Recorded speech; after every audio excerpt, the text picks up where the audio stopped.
ada beberapa orang menanyakan, ini seorang duduk Panglima, kita baru melihat ketegasan. Mohon maaf nih, bukan saya mengabaikan Panglima sebelumnya. Ini ada sesuatu yang baru. Pada saat kita kehilangan negara dalam tanda kutip itu, ada orang ngungsi datang, pengikutnya ngobrol-ngobrol Jakarta gitu ya. Terus kemudian negara kok diem saja. Muncul waktu itu baliho yang mengotori ruang publik Jakarta, tiba-tiba diturunkan tentara. Dan tidak seperti biasa. Ini tiba-tiba Panglimanya ngomong, saya yang nyuruh gitu. Mas Dudung tahu nggak? Itu psikologi masyarakat terangkat bener.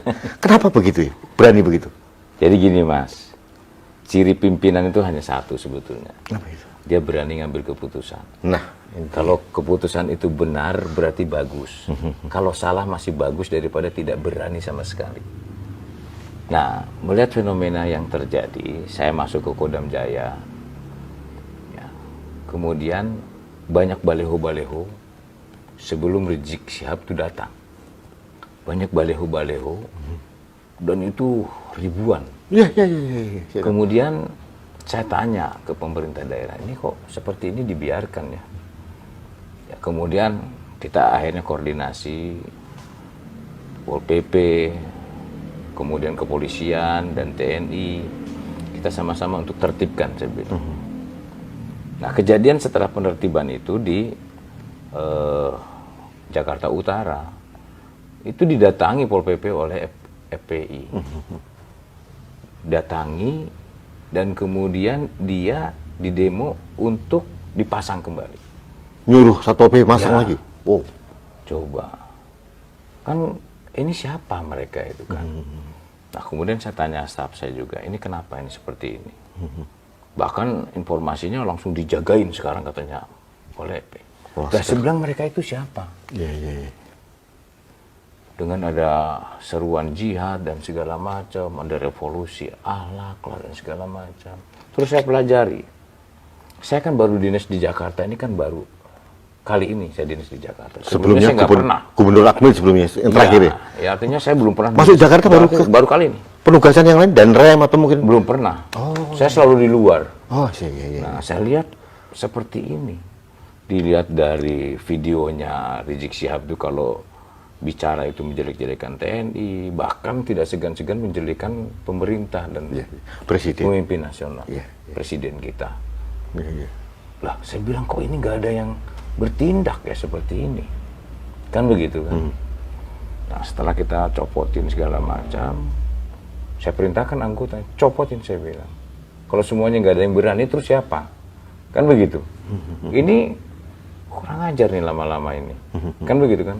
Apalagi pulang dari Petamburan, kan ngatain TNI, unyil lah, kurang ajar lah, betul kan? Ngatain polisi, minta jatah. Iya, kan nggak kurang ajar itu. Emang dia itu siapa? Kan begitu kan? Oh udah, saya seperti itu. Ini kan bahaya Mas, untuk memperkeruh suasana dan bahayanya lagi. Ini kan memecah belah persatuan dan kesatuan. Di Jakarta nih saya yakin semua, bukan umat Islam saja, semua umat yang lain juga melihat kalau seperti itu. Apa iya seorang Habib bicaranya seperti itu? Mengajaknya memprovokasi. Habib itu seperti yang saya katakan, ininya baik, pikirannya baik, ucapannya baik, tindakannya baik. Selaras semuanya. Selaras. Kalau emang dia katanya dia cucunya Rasulullah, kalau katanya, ya harus sesuai dengan Rasulullah dong. Minimalnya mirip lah. Diajarkan Rasulullah. Kan begitu. Ini enggak. Tidak ada sama sekali. Kan bahasanya seperti itu. Dan memprovokasi. Kan bahaya ini. Kita khawatir jangan sampai kan di negara-negara Afrika seperti itu. Di Syria, di Libanon dan sebagainya.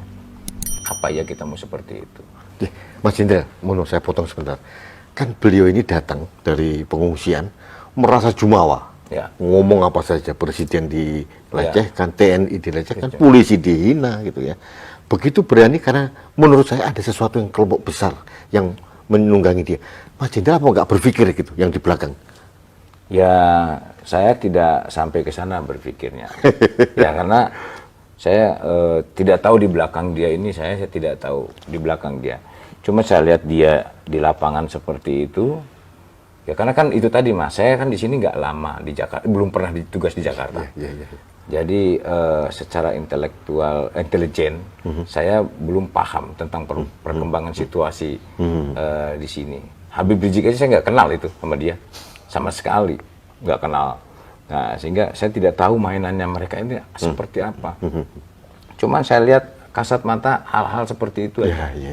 Kemudian dilihat dari video-videonya waktu dia sebelum berangkat ke Mekah, ke Arab Saudi, kok seperti ini ya. Terus nggak ada yang berani bertindak gitu loh. Ada pembiaran gitu. Ada pembiaran menjadi besar gitu loh. Dan itu agama dijadikan sebagai alat politik, ini yang tidak boleh kalau menurut saya. Mas Jendra, dari lihat sejarah dari kecil, Mas Dudung itu kan sangat Islami keluarganya. Ya betul. Sangat Islami dan saya baca semuanya itu relasinya. Dan ini orang FPI ini juga mengatasnamakan agama. Apa yang membedakan Islam yang kita kenal yang sangat rahmatan lil alamin dengan FPI ini? Ya kalau menurut saya kan rahmatan lil alamin itu kan artinya kita kasih sayang itu kepada semua. Bukan manusia saja Mas, seisi alam dunia ini kita bukan hanya orang Islam saja. Iya, bukan orang Islam saja.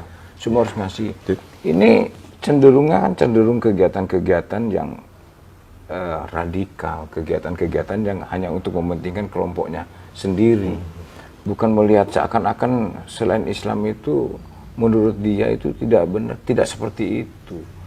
Itu makanya saya sampaikan bahwa orang yang beragama itu belum tentu Pancasilais, Mas. Itu. Tetapi orang yang Pancasilais pasti beragama. Nah, orang mengatakan saya beragama Islam, tetapi dia tidak kemanusiaan yang adil dan beradab. Dia tidak menjaga persatuan dan kesatuan bangsa. Betul nggak Mas? Dia tidak mengakui ketuhanan yang Maha Esa. Indonesia juga mengakui ketuhanan yang Maha Esa, berbagai macam agama di sini. Kan begitu. Kalau dia betul-betul merasa beragama, harus Pancasilais. Kan begitu Mas. Jadi ini menarik nih sahabat Indonesia, orang yang beragama belum tentu Pancasilais. Tapi kalau orang Pancasilais pasti beragama. Luar biasa. Ini